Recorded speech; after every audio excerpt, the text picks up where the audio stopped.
Welcome to a podcast about the adventures of a divorced entrepreneurial father. Now, this is a hub of stories, cautionary tales, and life lessons behind the daily struggle to do better and be better and ultimately to find new sparks in life. And even if no one listens to any of these episodes, but I leave something behind for my children that sparks something in or even for them, well, that's good enough for me. However, if you do like what you hear on SparkHub, please support us by linking to the show notes below each episode. And once you're there, please consider subscribing to this podcast on the platform of your choice. And for the best experience, our newsletter gives you the inside scoop, exclusive content, and advanced previews of what's coming next. And by the way, your data is always private with us. We don't sell it, and you can unsubscribe from all of that at any time you want without judgment. So let's begin. My name is Alan, and I have a heck of a story for you. Welcome back. I have the privilege of doing this episode with a guest, so it's not just me talking to myself anymore.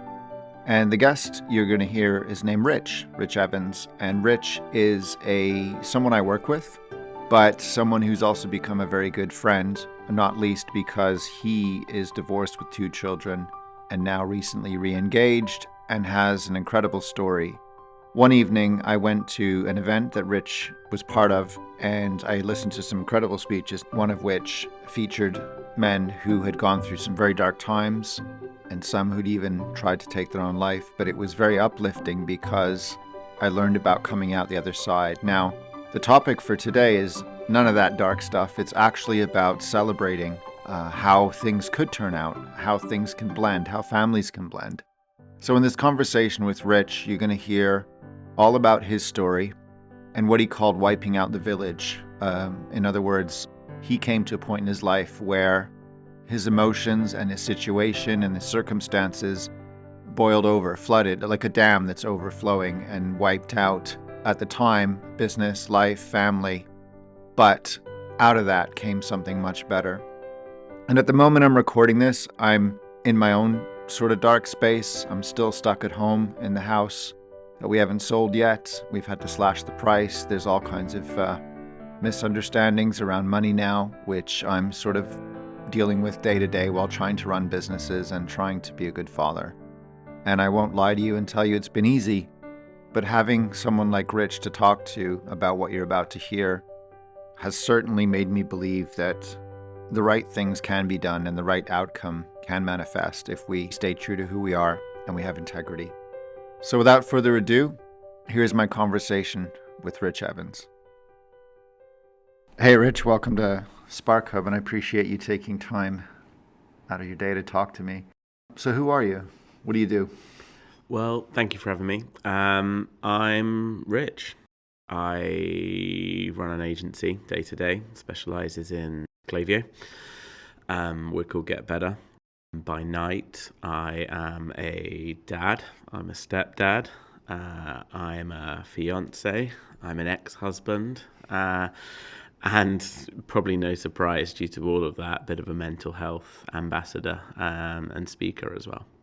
And obviously this is audio, but I can describe that Rich is wearing a hat on his head that has a symbol. It's a letter M. And maybe I'll throw in the show notes, I'll throw up some photos. But do you want to talk about mental health right off the bat, why you're wearing this hat? Yeah, well, normally the hat, so it's an Uncle Matt's hat. And on the face of it, it is a very normal looking hat, I guess. It's plain. This one's black. I also have red, green, navy, and grey. And yeah, the logo that you say could be a wave, could be a sound wave, could be a U and an M, and it's an Uncle Matt's hat. Matt was a chap that took his own life in one of the early lockdowns during COVID. His brother Steve is a very talented e-commerce consultant, has worked with some really good businesses, lots that people will have heard of. And around 2 years after Matt's passing, Steve's daughter, so Matt's niece, brought home a piece of work from school, primary school stuff like kids do all the time, sits on the fridge for 2 days and then gets filed away. But this one had a picture of a baseball cap on it, and the task had been to draw a picture of something that means something to you. And so Steve's daughter had drawn a picture of a hat and said, "This is my Uncle Matt's hat. It means something to me because he died." Matt was always wearing hats, much the same as I always have done. And so Steve, like, the cog started moving, and I think he'd grieved a lot, was maybe ready to do something in Matt's honor, and so Uncle Matt's hat was born. And the whole idea is that, like I say, it looks like a very plain hat on the outside. So I would say if I see 100 people a day over the course of a week, out of those 700 people, maybe one or two will ask me about the hat. And then I get to tell them, well, this is it. You know, the other 698, same as they would see me and think, he's doing all right, you know, he looks fine. The two that want to probe and ask more about it get to see under the hood. And under the hood is a ton of like different animations about brain freeze, low battery, I'm not okay, and various other things that if we probe the average person beyond the how you doing, mate? I'm fine. How are you? Bog standard. If you go with the how are you really though, then you probably will uncover some more things that are going on under the hood. So it's a very, very good message. It's a very nice hat. And then from a marketing perspective, this is the Brain Freeze range. So it arrives in an ice cream tub. There's some fantastic user-generated content where people have taken delivery. They've not been in, so it's gone around to the neighbours, and there's been a voice note to say, look, we've had this delivery, but it says it's ice cream. It must be frozen. We've put it in the freezer, but we don't really have enough space. Can you come and get it as soon as possible, sort of thing. So yeah, I'm invested in the brand financially and emotionally. And so, yeah, always in a hat. Well, I want to rewind. I mean, that's a fabulous story, and it's what drew me to one of your events. And I'll have to say that the event that I attended was touching in many ways, but especially when one of the guests was talking about the unsuccessful suicide attempt of his father and not knowing, to what you've just said, what was going on in his mind, only that his dad was fine one day and not the next, but thankfully still alive and making a recovery. And I lost my brother. Unfortunately, he was successful. And that's a whole other episode. But I think where I wanted to start today, just full disclaimer, Rich and I work together, and he's fabulous, but he's also a great friend. And as you might have heard, you talked about being an ex with kids. So I'd love for you to rewind, because I did witness your speech on what happened. But what happened?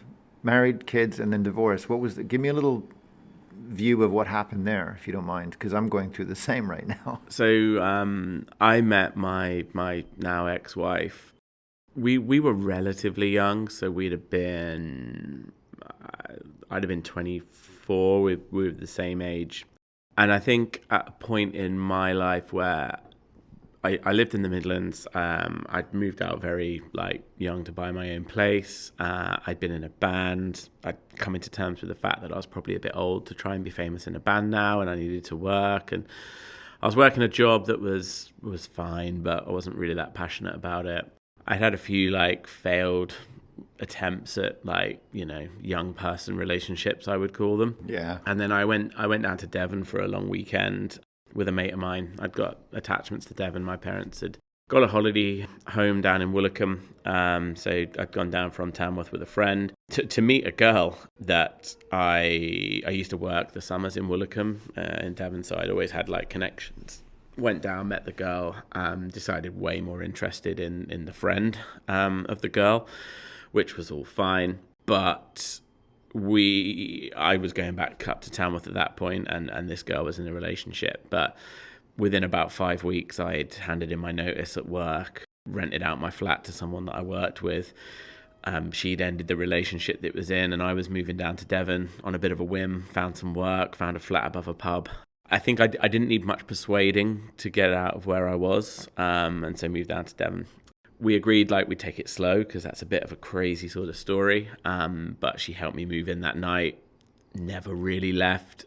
And we just kind of motored on really. And obviously everything was great, as it often is in these sort of instances. And it was great. I thought I'd won the lottery. I'd suddenly gone from living in the middle, of Tamworth, which Has a great ski slope. Well, I was saying to someone this morning, because they were talking about taking their kids, I was like, oh, you must take them to the snowdome. And he's like, well, no, we've got one near us in Milton Keynes. And I was like, yeah, Tamworth used to be famous for being the world's first indoor ski slope. Now, of course, it's the world's oldest indoor ski slope. And Tamworth's more famed for jacket potatoes because Spudman is Tamworth's main tourism pull. What a change. And so, yeah, but I was an hour away from everything. Now I'm an hour away from anything. But what a wonderful place. And so I didn't need much persuading. Like, I'm down here with this girl that seems to, love me, and this is great. And so we just kind of fast tracked through. Like, I had a few ultimatums that, her dream was to always be in her own house and married and with kids by the time she was 30. And so we got to work on that. And I think, 6 months before she turned 30, we were married in our own house, and the kids thing hadn't come along quite yet. But we were You were on track though for the other KPIs. Yeah. But we really did motor through, and we sort of focused on those targets, and then we hit them all.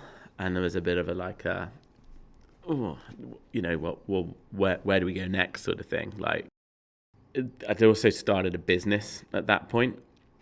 First child did come along just as the business sort of started. Business took off really quickly. We stumbled across a service called community management. I was in business with a chap that I'd worked with previously. He was the godfather of said firstborn child. And it just went great, and But let me guess, all hours. Yeah, we worked, the service that we sort of stumbled upon was community management. And so it was just at a time where businesses were trying to work out social media, like how do we use this thing for good? At the same time that consumers was working out social media and business and how do we use this for evil. And so the customer service element of social media kicked off, where people got to realize that if you really wanted to get an answer or get the right outcome from a business regarding a complaint on any level, doing it on social media was the way to do it. Oh, tweet them, that'll tell them. So yeah, community management was the service, a marketing service essentially, but obviously with customer service elements. But we were 9 till 9, 7 days a week. And so I would generally work 9 till 9, 7 days a week. And, my firstborn, Josh, was there. But I wrongly thought, well, I'm providing for his future. He's going to really thank me for this. And what I've now learned is that kids don't give a...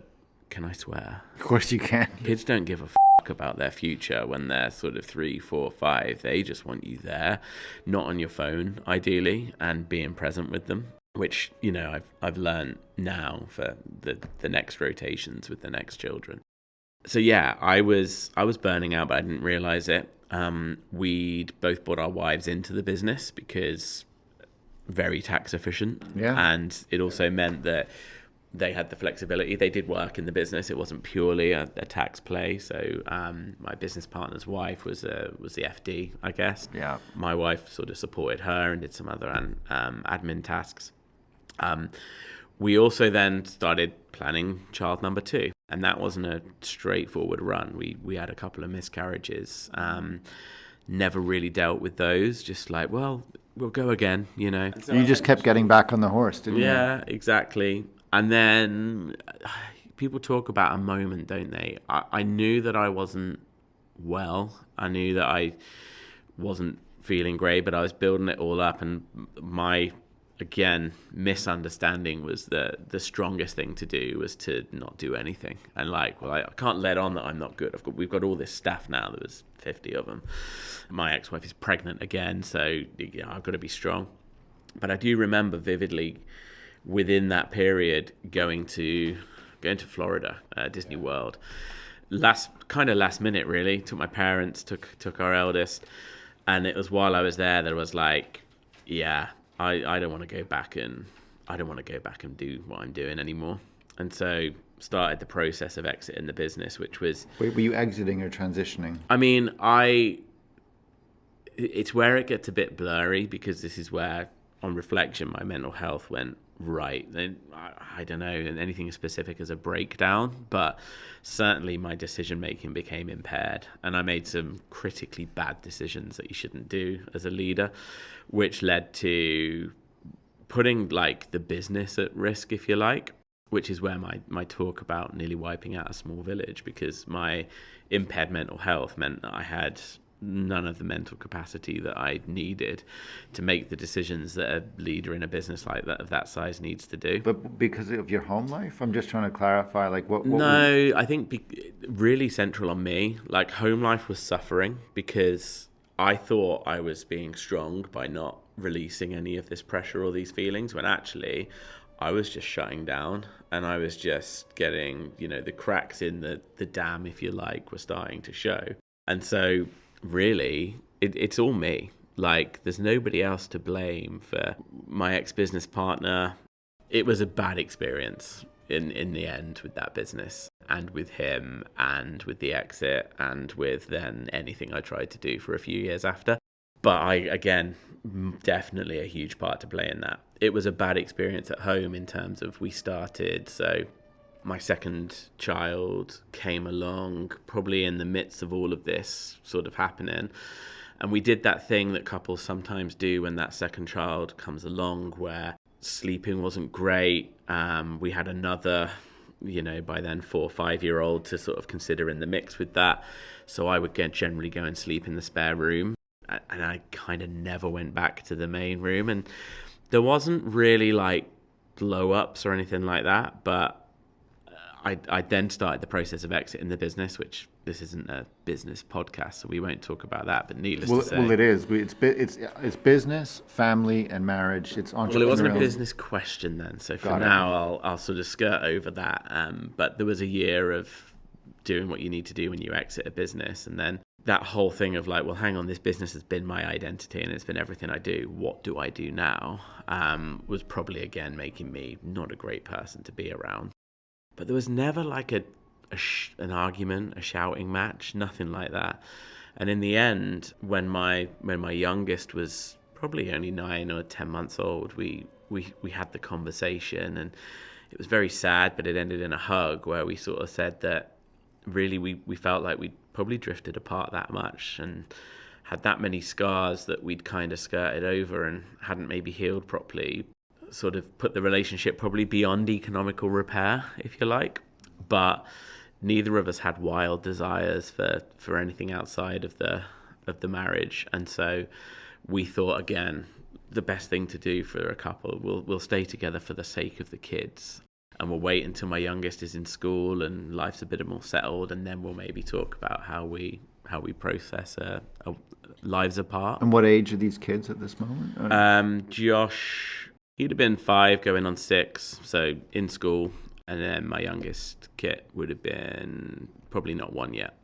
So we had the conversation, and then kind of just settled into a life like that, really, living under the same roof. And then COVID came, and I'd been working away for a good week. If I'm honest, I used to facilitate being away for quite a while with work. So now I'm like, I've been in London for the last 2 nights, and I've actually had to ship my now partner, fiance, Claire in, so that we had dinner together and she stops with me last night. I don't like being away from home for more than 1 night. Back then I would facilitate being away. Like, I was busy and I was working, I was consulting, doing all sorts of things, but I would make sure that I had to stay away because it was a break from a, not a hostile home, but it's not a home, but it's not a home either. That's the thing. I think the definition of home is where you feel safe, isn't it? And exactly, we can get into that because everything you're saying is triggering some thoughts. But by all means, finish. So COVID hits. You guys are locked up together. Yeah, I had been unintentionally. I'd been to Cheltenham. I'd then been up to Liverpool to see what turned out to be the last home game that Everton had played. So essentially at every super spreader event imaginable, and then started to feel unwell as I was on like the last leg of this trip away for probably 10 days. So I said, look, I don't feel well, and I can taste. There was the very, I don't know if you can remember, but they said if you can taste copper in your mouth. Yeah. People were trying to explain what this illness was. It's like, I think I've probably ended up getting it.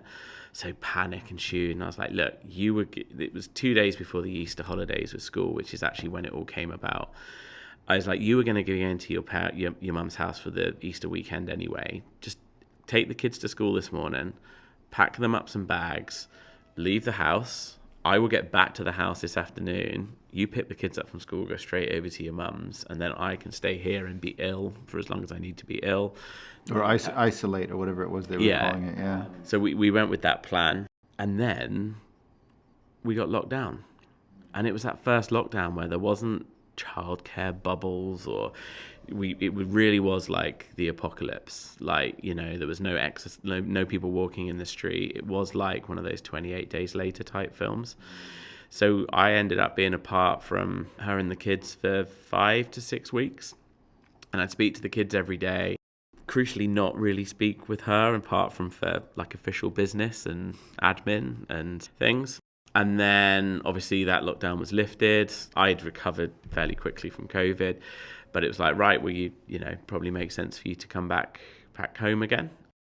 My youngest had gone away a baby and was coming back a toddler. Like 6 weeks in that sort of 10, 11, 12 months is a really long time. So there was a little bit of an element of let's get the house cleaned up and let's sort of kit-proof the house, I think was the terminology we used, like put the cupboard stoppers on that toddlers start to run into trouble with. And so she came back and it was like we'd both been practicing it in the mirror.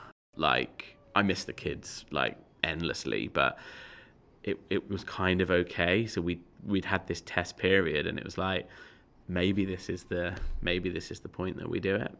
So again, like, very sad. And I feel sad remembering it now, but I moved out because the lockdown worked in our benefit then, because there was a lot of very closed down holiday parks. So I spoke to a buddy that ran one and said, look, if you got anywhere I can stay, this is the situation.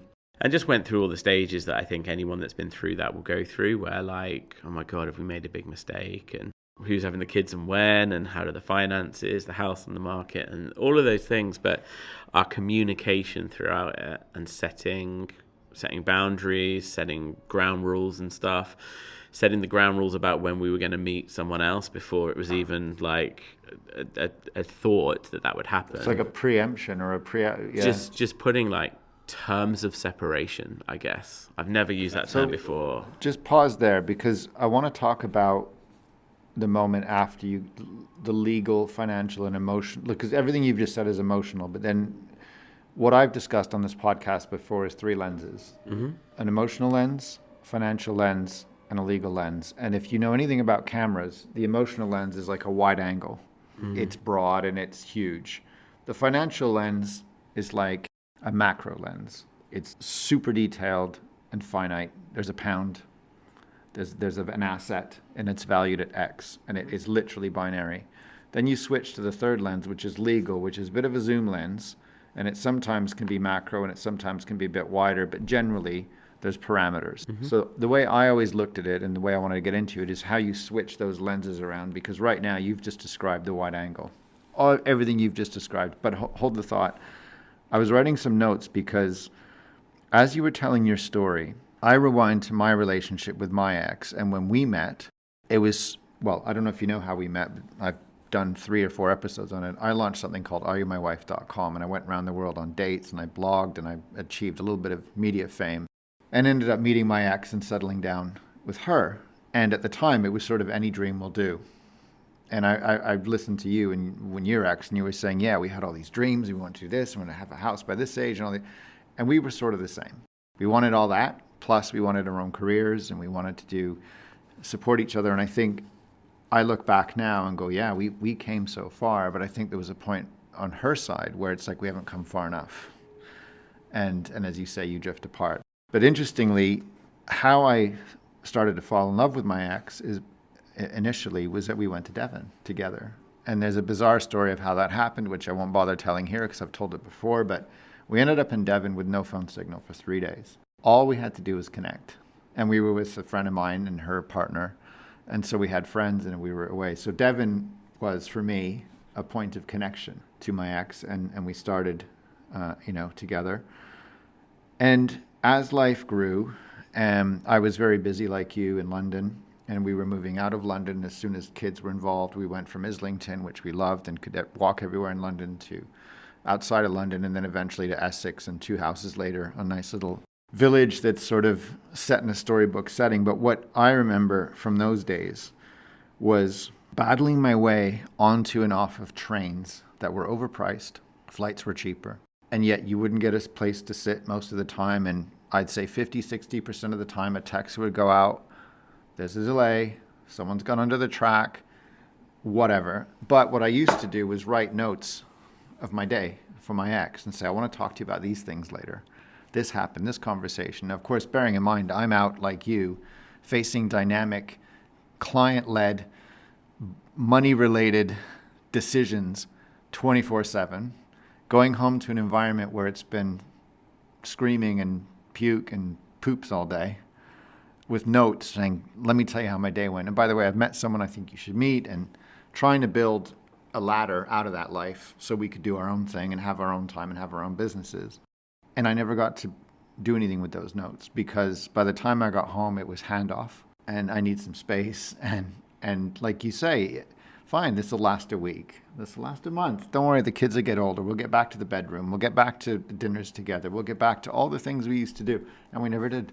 Mm-hmm. We never did. Life is just like a recurring sort of dream of that. Well, things should calm down a bit next month.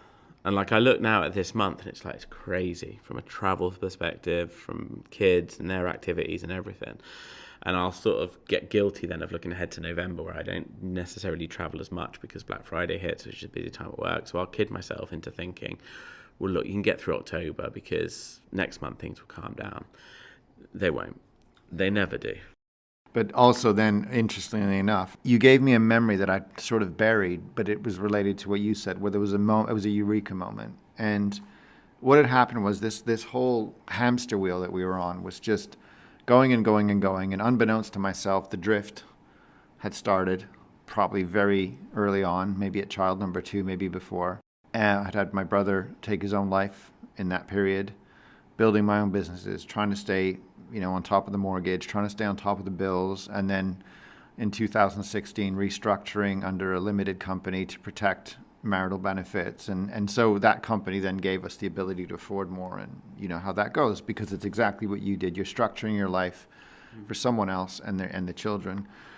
COVID then hit. But COVID hit, interestingly, just when my ex was trying to come out of a tunnel and relaunch herself and become a consultant and all that kind of stuff. And so we'd engineered all that financially. We'd engineered all that.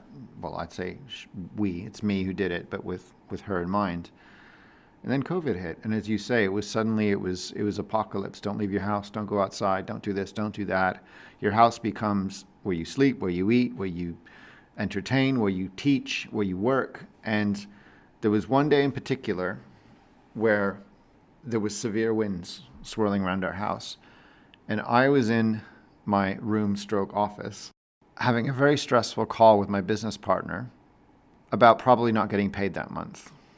And I was the only source of income at that stage. And we had to cut costs and we had to fire people and we had to... So I'm sitting there thinking my life's about to end in a month because I'm not going to be able to afford the bills. And meantime, my wife and children are downstairs screaming, we need you, because tiles come off the roof and it's swinging and there's stuff in the backyard that's blowing around. And one of them was a big, those cubes that children have, like a big plastic cube with a slide on it? Yeah. That plus the roof was coming off and it was all swirling around and it was about to come through the back window. And all I heard was, we need you. And I kept screaming, not now, because I'm in the middle of a heated discussion, unbeknownst to them, that meant that we'd lose the house. And at one point, I just remember my ex screaming, you need to hang up now. And I said to my business partner, who was in the middle of a sentence, I said, I have to call you back. And I ran downstairs, furious, and screamed at all of them, what is it that's so damn important? And they pointed and they said, that's about to come through the window. And I said, why can't you deal with it? And I got the response, I'm not strong enough. And that hung in the air for a minute. And I said, fine. It was obviously time. I ran outside. I grabbed the cube. I brought it in the house. And there was bits of the roof on the ground. And I grabbed all of it. And I just made sure there was no projectiles. And then I said, I have to get back to this call because it's crucial. And of course, they didn't know the topic of the call. But they said, well, we don't have your time anymore, do we? And I got really angry because they have me constantly in the house, but it's like I might as well be in another world. And so all of that culminated as I reversed and go, back to Any Dream Will Do. We were way off we were drifted way, way off. But I look back and it's like failure to launch. And to your point, I wrongly, and like you, I've learned this. My kids were young at the time. One was 4 and one must have been 7. I took it out on them wrongly, but they didn't understand that I was trying to make sure that beyond losing the roof and a window, I didn't want to lose the whole building. I didn't want to have the conversation. As it turned out, I spoke to my business partner again. We figured something out. And because I had the protection of a limited company, I was able to do some cash flow and things that you have to do and you have to speak accountants about. But it preoccupied me so much. But I wanted to relay that story to you because it sounds to me like everything you went through in different proportions. And then there's a moment where you just go, I can't do it all. And I'll if I may steal a bit of your thunder, it was that overflow moment. And that's what I wanted. You've spoken about it before, but talk about that overflow moment because it was. I mean, the overflow had come way before any sort of separation. I think I was probably quite. I used to have this thing. I thought it was so smart, and I used to call it safe mode. And so, when a computer crashes and then it asks you to reboot, and it says, "Do you want to do it? Do you want to just reboot, or do you want to reboot in safe mode with limited functionality to sort of see how everything is?" And so that was how I lived life. To protect the kernel. Just limited functionality. So I wouldn't get overly joyous or overly sad about anything. I remember my youngest being really, really severely ill when he was sort of 6, 7 weeks old and hooked up to all these different machines and talk of an air ambulance to take him to a bigger hospital and just kind of gliding through it all. He made a full recovery. He's perfectly healthy now and things. So I'd say I kind of did my overflow, and then luckily, people around me were stronger than I was, and so there was no massive catastrophes or anything to that breakdown. And then I think the COVID was a funny thing, wasn't it? Because, we've talked about Matt, who took his own life. We've talked about, the timing that it was for your ex, and just as she was like hitting the runway to sort of take off and stuff, and it grounded her relaunch and things. For me, I've got nothing but positivity about it. Gave us that opportunity to spend the time apart that we probably wouldn't have been brave enough to do. But that's the difference. You were locked down somewhere else. I was locked down on location. And that everybody had these different versions of it. And I think, how long ago was it now? It's coming up to the 5 years. 6th anniversary, 2020. So everybody has their own version of it and things. I'd have never been involved in the business that I am now because it was, I was working as a consultant for brands that were driving people to their out-of-home businesses like breweries and pie makers and sushi shops. They suddenly couldn't do that anymore, and I was faced with either no work or pivot and sell some of this stuff online. And, looking back, would never be in the position that I am now business-wise had it not been for it. So COVID provided me with opportunity, and it didn't feel like it at the time. It felt like, living in that, this could be it. Like, I don't know what comes next. I've got no business, no wife, limited time with my children, just living in this one-bed flat on my own. But you talk about the lenses. Ours was very focused on the emotional lens. I think so. That's the wide angle. Just to recap, it's big picture. Yeah, right? And I think the legal lens, the extent that we did that was purely the paperwork. And actually, hilariously, I guess for some people, it's my current partner that did the divorce online for us and did everything. You've married you're about to marry your solicitor. Well, essentially, she'd luckily been through a divorce before. So when we were like, right, we need to do this, like, what do we do? She's like, well, I can help with that. So yeah, she filled out all the paperwork. I mean, we have a crazy blended family relationship. So my ex-wife cuts my fiance's hair. Oh, wow. The kids will get on fantastically. Me and my ex-wife both met other people at similar times. And so there's a really, really good positive experience of separation that goes on in these two now blended families. So legal didn't really play a part, but that I think was because of those ground rules. Financial, we were lucky enough to have some equity in the house. I'd been very sensible with the business and pension idea. So, my ex-wife was set up with that. And I mean, I don't think any of us, in me, my current partner, my ex-wife, have any real levels of greed. Definitely below average levels of needs in life when it comes to money. And I think that's probably one on reflection of the differences with me and my ex-wife in terms of our compatibility. Was I was striving for this like business, and money was maybe one of the measures of success, but like status and all sorts of other things. It's ended up being time. That's my currency now, like buying time, which is that's where I've settled. I've done a whole podcast on that as well. Fantastic. So I was really lucky in that, as far as she was concerned, 50-50. My parents had lent me a little bit of money to bridge a gap between getting a mortgage when very early in business. So fair was fair. We pay them back. It was an unofficial loan, so she absolutely could have gone, well, no, that's not my problem, that's yours. So house went on the market. And I think my view in this, and I'd encourage anyone else in the situation, was I guess happy wife, happy life, but happy ex-wife. And my children, 9 times out of 10 in these circumstances, the children will stay as a base with the mother. And so whilst I needed to have a good place to bring them to and stuff, really my focus was on her being in solid foundations and ultimately happy, because then she was going to provide a happy environment for those kids and they were going to grow up happy. We really focused her finding what she wanted. There was a shared ownership opportunity, which she was really keen on, the house and the location.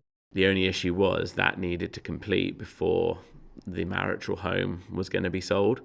So I took on a bit of extra work and stuff to get to a point where I could temporarily buy her out to be able to do that. In the end, the house completed and it all worked out.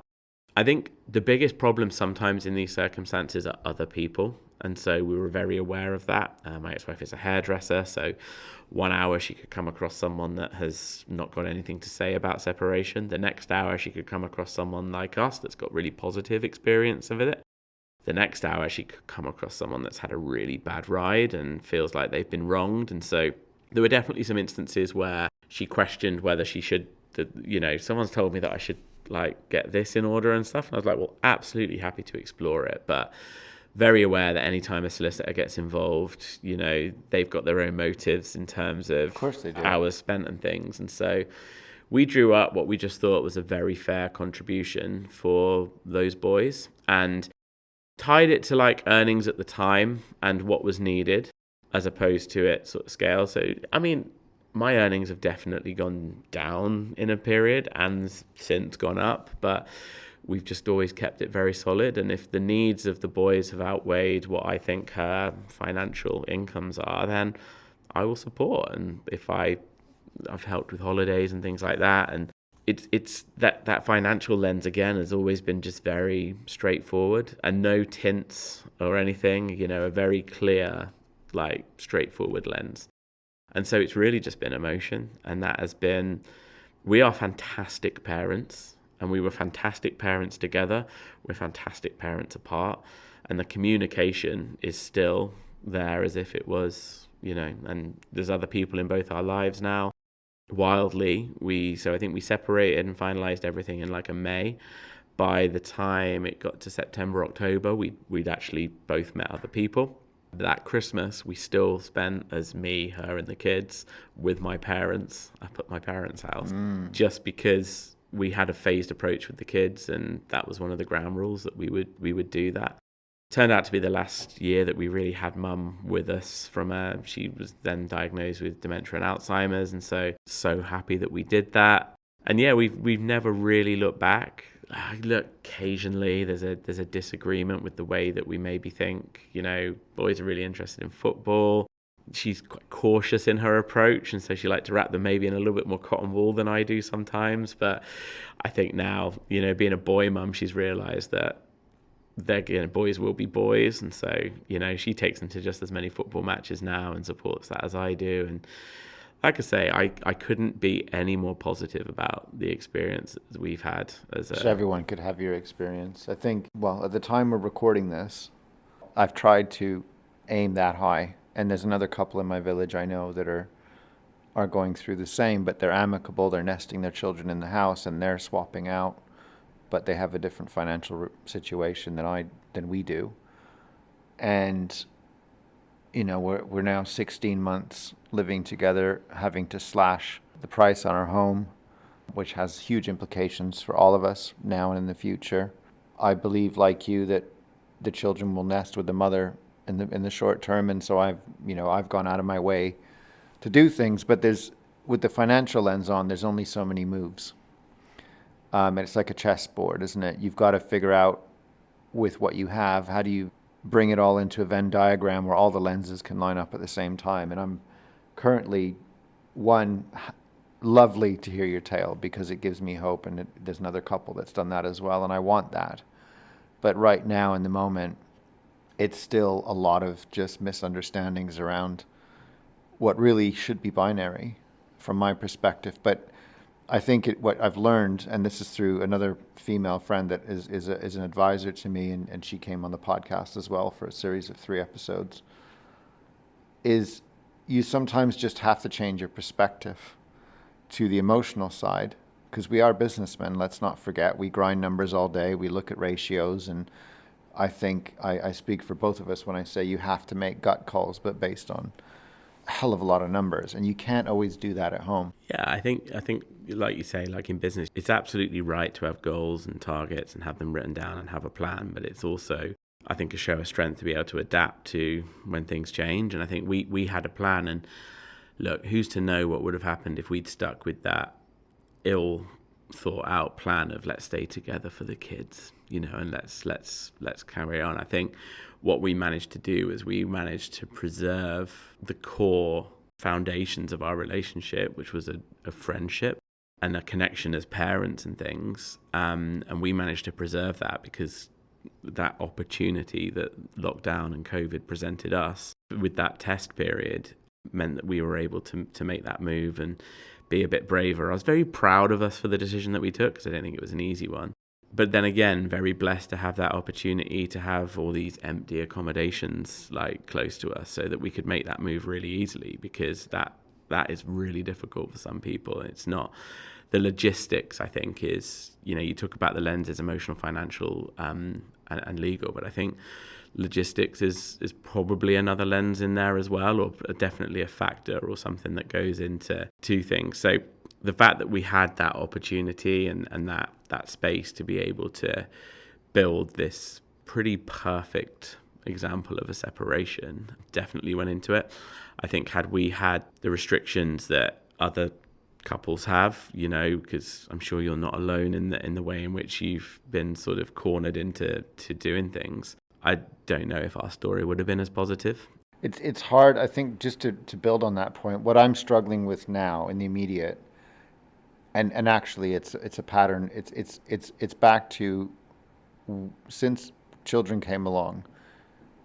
It was work and children and never any time for us. We were lucky to fall asleep in front of Netflix if we weren't up and down with the kids all the time. And I'm not blaming the kids. I'm just saying that was the reality.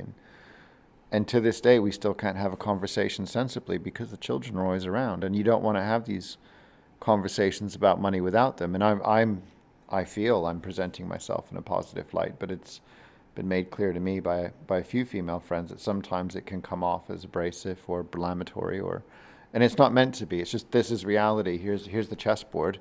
Help me figure out where these pieces can move. But they might only have one move, and I might come up with 3 or 4, but they'll only have one, and that everything conflicts. And that's what I'm doing today. But I think what gives me hope is that when someone looks back on this period, they go, actually, he did try to do his best. It's not, he didn't make moves in the dark. It was all an open hand. And that's what I'm trying to mitigate. But it's made worse by something you said earlier about the hairdressing side of things, which is the other people around you. And I'm always, just, if I may, this is 2 expressions I want to quickly say that have boistered me. One is, a friend of mine said to me, Alan, you're on the J curve right now. You're about to hit rock bottom. You're sliding down the J. You're going to hit the bottom, but then the letter J goes back up, and eventually you will come back up. And I'm surrounded by people that lift me up and that reinforce that things will get better. And that's taken me out of a very dark place. But the other thing, too, is the expression that you should always sit at a table with people that talk about ideas. and dreams and math and taxes and numbers and money, and don't sit at a table where people talk about other people. And I'm caught between two tables because I'm surrounded outside of my home environment by the people that I want to speak to, including you. But then when I go home, I'm at a place where it's about either other people or other people have put their oar in where they probably shouldn't have, and probably have 2% of the information and make 100% of the conclusions. And it's how to navigate that while making sure my kids are okay. That is my current daily battle, on top of running a few businesses that have a high potential for growth. So I didn't mean to cut you off, but I just wanted to finish that thought that, that when other people get involved and they don't have all the information, how do you navigate that? Yeah, I mean, look, I'm embarking on a sort of work thing at the moment where, I'm a solo business owner with, some great staff, but I'm now in a period where I want to surround myself with some people, and I want some opinions, and I want some of those opinions to be, I think the problem when we ask people for advice is we subconsciously go and ask the people that are going to tell us what we want to hear. That works both ways. Like if you're like, I'm not really sure I should be doing this, we'll go to the person that's most cautious in our circle in the hope that they will tell us what we want to hear. To sort of subconsciously reaffirm the doubt. Yeah. And so what I quite like to do is be aware of that. And so have a sort of a suite of people that I will go to, like my dad, my partner, sometimes my ex, a couple of friends, a couple of people in business, because I know that they are going to have they've got various sort of risk aversion, they've got various sort of outlooks on life, and glass half full people, glass half empty people, to get a full suite of things, as opposed to just maybe going and asking one person. So that's self-awareness, because otherwise I'm just going to go to the person that I know is going to tell me. I mean, I have people that come to me. I think I put myself on a bit of a pedestal with how open I am about mental health, how open I am about my separation, how open I am about business, that people will come and ask me advice. And I've got a couple of people in my friend circle, one of them in particular, that when he comes to ask me for advice, I'm like, what am I gonna tell you? And he goes, you're probably gonna tell me this, aren't you? And I'm like, yeah, you didn't need to come to me to check it. Well, we've had that moment too. Yeah, I can't talk about the nature of the venture, but you were very quick to point out that I was doughy-eyed and potentially biased about something. And then what you did is then didn't come to me and ask me about that venture for a few months until we next saw each other, and I asked you about it because you didn't want to hear, because of that sort of vision. You didn't want to hear what I was going to tell you. I did. No, correction, I did. But what I did is I balanced it up against other people. Yeah. But that's subconscious. And it is. But I think, no, you're right. It's not that I didn't want to hear it. I hear what you're saying. And what's better is interesting is you then put me in touch with someone who succeeded in a business that was similar to what I was looking at. Because I knew that he would give a very different opinion to me, and it's good for you to have those. But I've triangulated it, and I've got to a place where I didn't pursue the business. I have a bag of Haribo Tangfastics here, just a mini bag in case Claire's listening and panics that I'm trying to poison myself. Now, I also have a sensor in my arm here that is constantly monitoring my blood sugar because of type 2 diabetes. So right here next to the Tangfastics, I have an app that I can open that will tell me where my blood sugar is at. Now, I know that app will give me the information that will tell me to not eat these Tangfastics.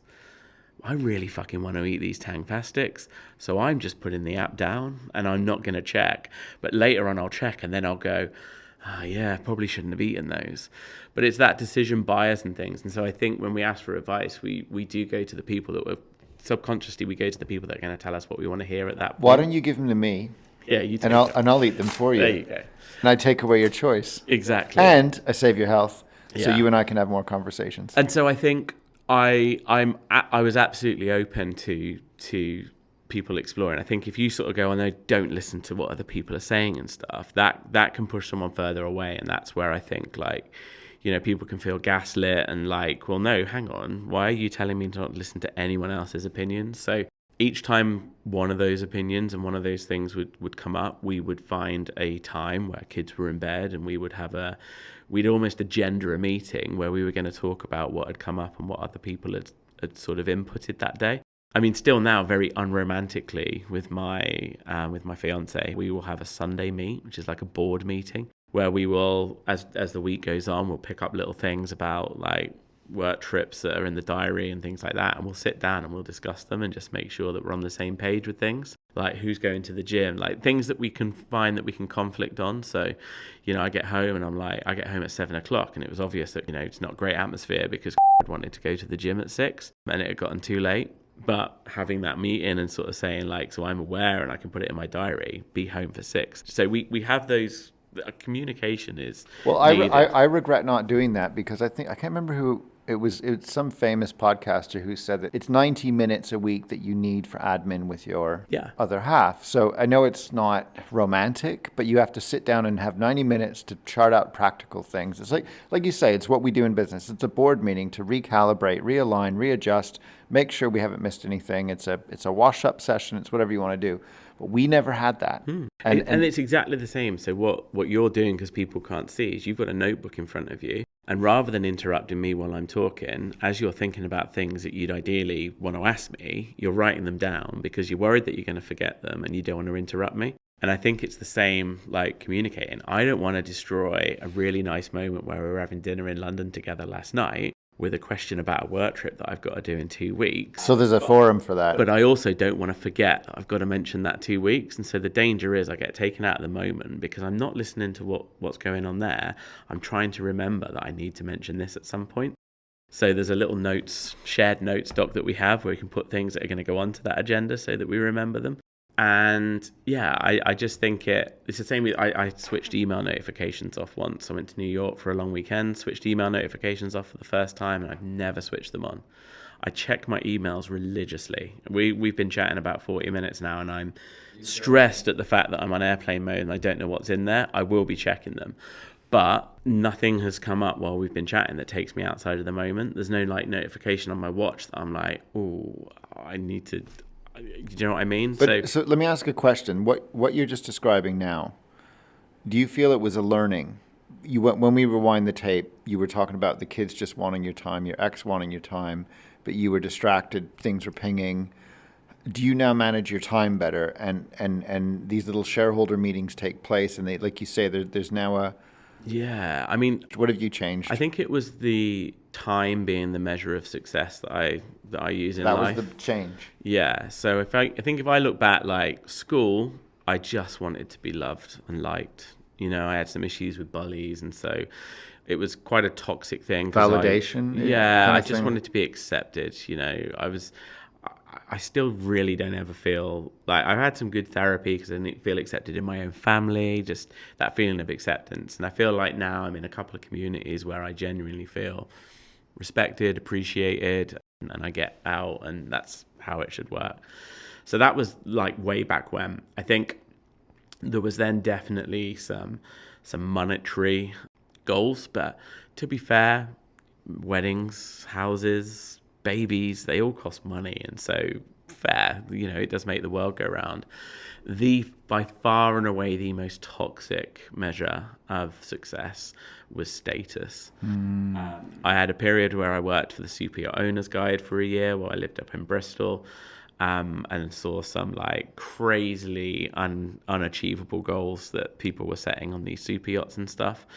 And then the ex-business partner that I was in business with was quite motivated by big fancy cars and things, and so I got dragged into a bit of a period where I thought that was what mattered, materials and things. But then no, it was, and it's probably the separation that did it, where suddenly I went from spending all day every day with these children to seeing them at weekends and the occasional midweek night, and so that time got a lot more precious. So yeah, I think now every moment is so, and like you joked about having me for 3 hours, because I am notoriously difficult to pin down for more than 30 minutes slots. Well, I'd say longer than 3 minutes, let alone 3 hours. But that's not purely through busyness. That's because I wanted to make sure. I come to London now and I just block out my diary because I got sick of coming in and there being so many things people that I wanted to catch up with, things that I wanted to do, and just being owned by my calendar. So now I'm back in a period where I own that calendar. So I was able to have a lovely dinner with last night, a relatively slow start this morning with her, and grab a coffee before she went off to her job in town, and then met a really good mate this morning because I just messaged to see if he was free, and he happened to be. And then spent this 3 hours with you with no real agenda other than chatting. And then tonight you got an event which sadly I can't attend because actually I've got to go firefight. Yeah, my situation at the moment. So it's interesting because I'm a big believer in doing 5 things at 100% rather than 100 things at 5%. Yeah. But I'm still stuck in between two worlds where I'm trying to manage my own time, but I also have to be available for others. And so I think communication is so sort of key, but having like a measured, just having that outlet. So any relationship you have, so I have them with key people at work, I have them with the key people in my life, and with a really good mate. So every Wednesday morning me and Paddy go for a walk. And do we do it every Wednesday? No. But do we have that reoccurring slot so that we've at least got the opportunity to do it? It's bookmarked. Then we do. And so recurring meets are a wonderful thing. Not because don't do it for the sake of it, but because it gives you something to move. I said the same to yesterday because she went for a walk with a friend that she doesn't see enough. And I was like, well, when's your next one? She goes, we'll get something in the diary. And I was like, just put a monthly recurring meet in. She goes, yeah, but we could never just do the same time. I was like, no, but when that comes up the week before and one of you spots that you can't make it, you'll get in touch and you'll go, can we move it to this date? And it will still occur. So yeah, I think time and communication, 2 very important things in my life. And so merging the 2 to make sure that communication is at the right time. Because when people don't have that time in the future to have that conversation, it's just going to bubble up and it's going to bubble up. And there might not be a good time to have that chat because it might be icky. That's where overflow kicks in. So then it probably happens at the worst time, which is where capacity is at 0 and you've just got to get it out of that head. And that's when I think flare-ups occur. So I want to wrap up on 2 observations. I think we talked about overflow and leading to it, but I think one thing you mentioned to me, which I love, is that you want to surround yourself with the right people, but also to give it the right breathing time. So I've gone through the same transformation as you. I was busy pitching for work, winning new clients, but it was a mad race. And now I'm about, you know what? I'm in a place now where I'm fairly stable and I can with some effort increase my earning, but the earning doesn't come at the cost of, like you say, recurring meetings with my kids. Things are still chaotic because we're living as if we're married, but we're not, and that's tough. But I think when you surround yourself with the right people, it's what I call sandboxing. You're allowed to play. We've just had a conversation where we've played, we've thrown ideas around, but your ideas die before you do. And I think that's the beauty of it, is that we can have these chats and you give me ideas and I give you ideas, but ultimately, like this business thing we talked about, which we shall not mention, I played around for a while and tried some stuff and sandboxed, but nobody got hurt. I didn't put money in that got lost. I didn't stress my family out. I didn't, there was some side effects to that deal, but at the end of the day, I'm like, hey, I've tried everything. I've got your opinion, his opinion. You put me in touch with someone. I've triangulated and I've sat at different tables and I've taken people's dreams and board and experiences on. But ultimately, I didn't make a fatal mistake. And both of us, I think, have made mistakes in our past with our marriages. But at the end of the day, we don't make them again, hopefully. And I think and again, I appreciate I'm a little bit further on and out the other side of situations. But I did my talk a little while ago and there was I wasn't aware, but there was a Q&A at the end because I'd have probably said I'd rather not, if that's all right. And someone said, okay, so you've talked about some pretty dark times and stuff. What one thing would you change if you could go back and do it all again? And I thought, nothing. And they sort of said nothing. And I was like, well, no, I know I've taught and yeah, being in those moments was f***ing tough at times, but I think it's all built the character and built the strength and the moral fiber and stuff that I have to show for today. And I don't think I'm in a really good place in my life, and I don't think I'd necessarily be here if I moved any one of those parts out of it. You'd have no contrast, would you? Well, I don't know. Would I have, I've got a wonderful stepdaughter as a consequence of meeting Claire, and all of these wonderful things that I look around me and like consider myself so lucky to have, like business, staff, a really great, understanding ex-wife, a fantastically amazing fiance, kids, stepdaughter. If there was anything that I changed in that tapestry that might have meant that I haven't got exactly what I've got at the moment, well, you'll be aware of the Steve Jobs speech, commencement address, where he said, "You can't connect the dots going forward. You can only connect them over your shoulder." Yeah. Thank you for coming on the Thank podcast. You for having me. A pleasure. All right, all the best. Thanks, man. Cheers. Thank you for listening. To support SparkHub, please have a look at the show notes below this episode, or visit thesparkhub.com to sign up for our newsletter, which offers exclusive inside scoops.